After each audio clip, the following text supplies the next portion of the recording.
Yan at ating nga pong sinisecured na yung ating mga alagang rabbit ngayon kasi masama ang panahon dito sa Batangas. Yan, may sarili po silang ilaw at para hindi po sila malamigan ngayong gabi at sa magdamag. O yan, nasa gilid po sila ng pangpang o bangin. Yan, sa bakanting lote natin. Ilog po ang baba niyan.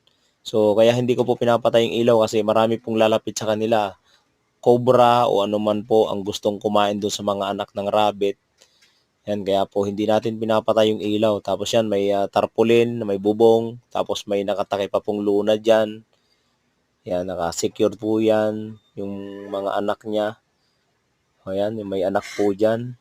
At yan po ay 2 linggo na. Malalaki na po yan, nakakadilat na. Kumakain na rin.